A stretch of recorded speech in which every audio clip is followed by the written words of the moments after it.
Hello everybody, this is Rita of the Shadow. Welcome. So I just wanted to quickly reintroduce my most updated typing table or type grid.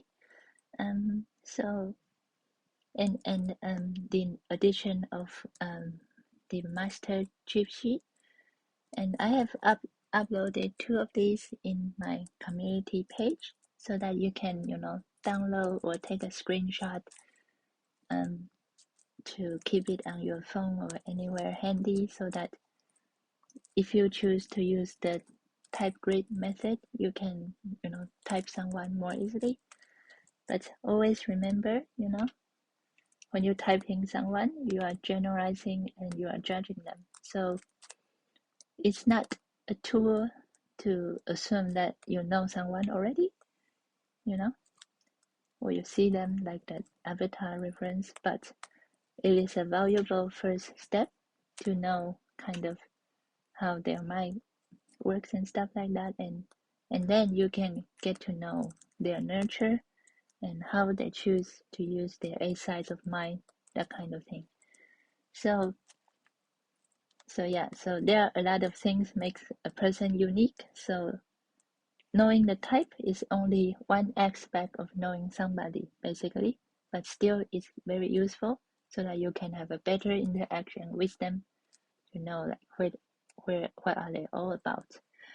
And so this one is the same as similar to what I showed you previously in the part 2 of the typing series, and with some additional information. In particularly, the purple lines are the ego shadow link. So if you are INFJ, so if you follow the purple line, you can immediately find its shadow, or vice versa. So if you ENFP, you have an INFJ shadow.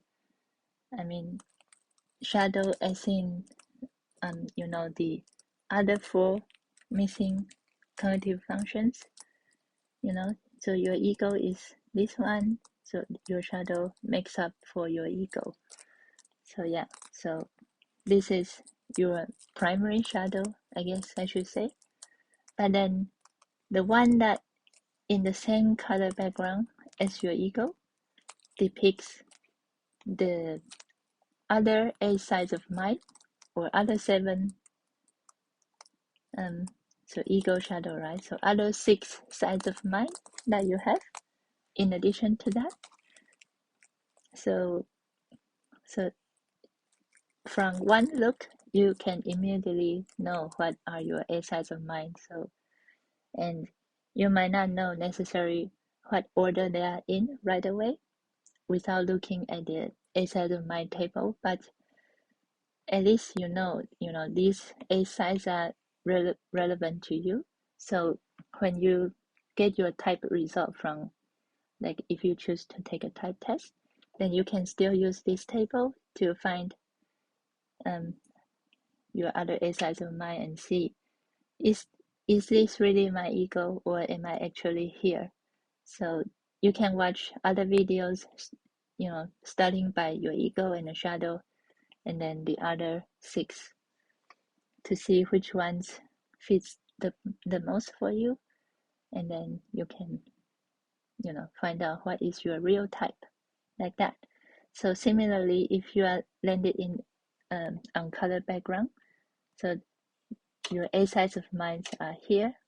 So so that is what this table is all about, and with some additional text about each of the 4 temperaments and systematic versus interest. So and the next one is the master cheat sheet. I don't take credit for come up with the ideas, but I just take credit for organizing the information as usual. And so here, so because I thought maybe some people don't like the interaction and temperament, it sounds a bit too abstract and confusing. So maybe you like this way better. So instead of interaction styles, we call it the 4 styles of doing things. So it's like how people prefer to do things, but not necessarily means how you do things all the time, but how you prefer to do things if it were up to you.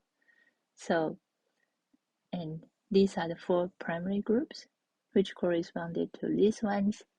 And these ones is my own hypothesis because according to I read the definition on Wikipedia, and I find that these 4 so-called proto-psychology 4 temperaments, they actually matches the interaction styles better than they do these 4, because these ones, is kind of like a mood or a way of doing something, structure, starter, finisher, background.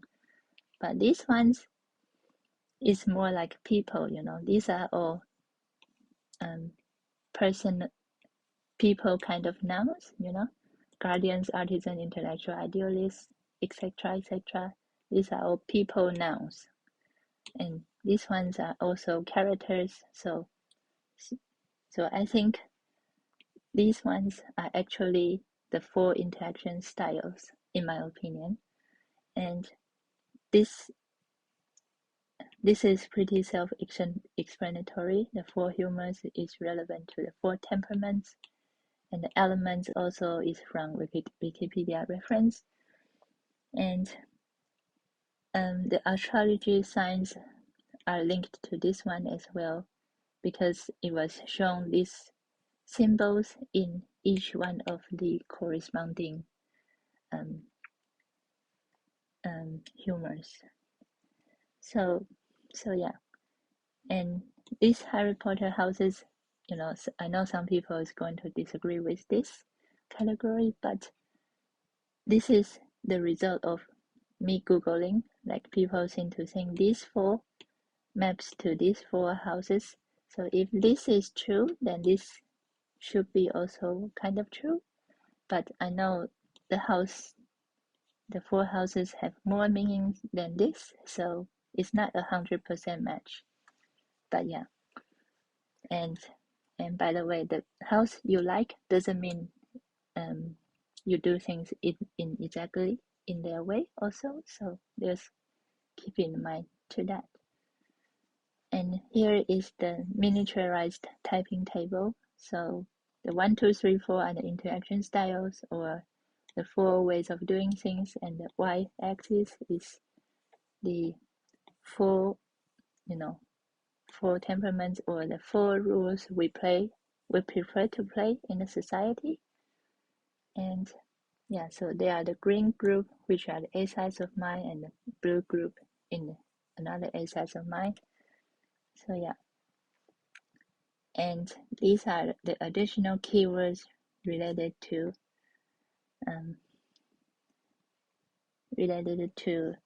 each of the 4 temperaments. So the in charge type is direct, initiating, control. The the starter type or the guessing, scoring type is the informative, initiating, and move. Chart the course is direct, responding, move. And lastly, the background or behind the scene type is informative, responding, and control. So yeah, so you can use these keywords as well to find out their interaction styles. And yeah, the 4 roles we prefer to play in a society is the y-axis, and these ones I think we already know already, and maybe just explain this one. So Dorothy represents hominess, like she could always have the ability to go home if she knew how. So she represents like hominess and stability. So guardian, stabilizer, and sentinels. And lion is, you know, always had the courage to brave a difficult situation. So they are the explorer, improviser, and artisans. And scarecrow always had a plan. They are the honest analysts, theorists and intellectuals, come up with ideas and strategies, creative ways to do something. And Tin Man always had a heart. So yeah, so there are diplomats and catalysts and idealists. So yeah, so these are the four Wizard of Oz kind of mapped to the four temperaments as well. And here is what the other table doesn't have. So this is the saying versus doing matrix. So you can also find out their temperaments using what they say and what they do. So, if, of course, everybody is like a little bit of everything, but which one they say more. So if they say what is true, what is real more, or if they talk about what if more, then they are concrete or abstract, respectively. And if they also talk about what works more, then they are probably artisans, because artisans is pragmatic and concrete, and the vibe they give would be like central and sensual and practical. So instead, if they talk about what if, but also what works, then they are concrete and pragmatic, which they are intellectuals. So, and the vibe is ingenious and theoretical, and also systematic. And by the way, artisan is interest-based.